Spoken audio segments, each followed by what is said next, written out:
राधा जी के लाने श्याम छोड़ के द्वारका चले गए। हाँ। तो देखो फिर रो रही हो, क्या कह रही कि दोस्ती में दगा तुम दिखा गए।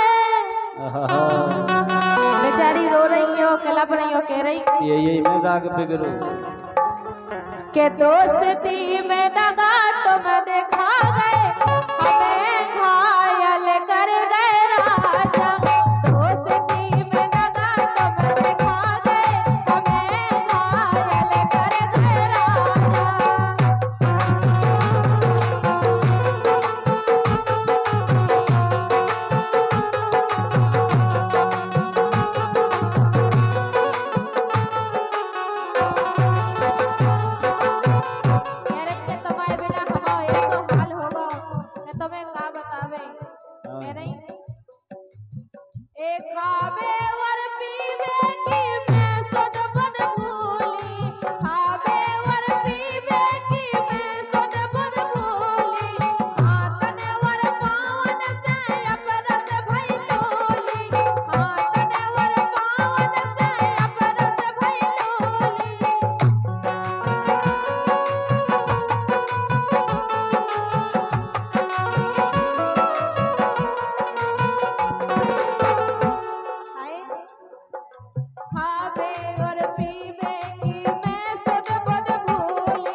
रुपया दे रहे हमारे भैया जी भूपेंद्र निरंजन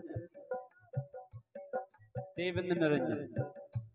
हाँ, कोई गीत के लाने से हम नगीना बन जाते। राधा काबोली कन्हैया से। और देखो क्या कह रही भाई कि तुम तो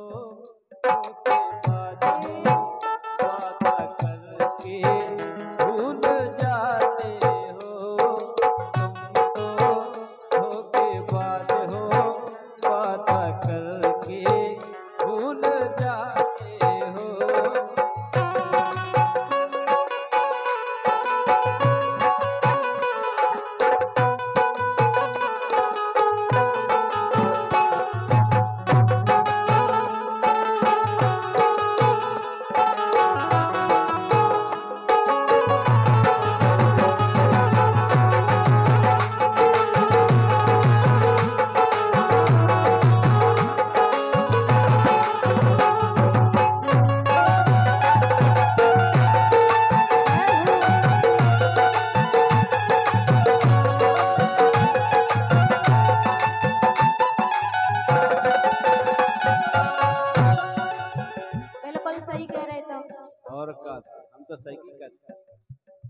पल भर चैन ना प्रीतम प्यारे, पल भर चैन ना प्रीतम प्यारे, मोहन बिन ना और सहारे, और सहारे रे और सहारे, और सहारे हाँ और सहारे।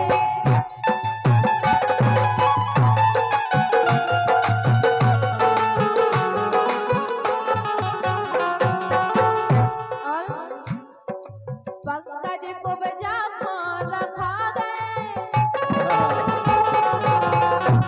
कोने कब्जा नहीं हती कैसे नहीं हती? क्या तो कहो कोर्तन गुस्सा किया हो बिल्कुल नहीं, ऐसा तो हो ही नहीं सकता। कब्जा हतगी नहीं कोन हती कब्जा नहीं हती थी वो तो सकिया थी कि कब्जा में मिलन गए भगवान।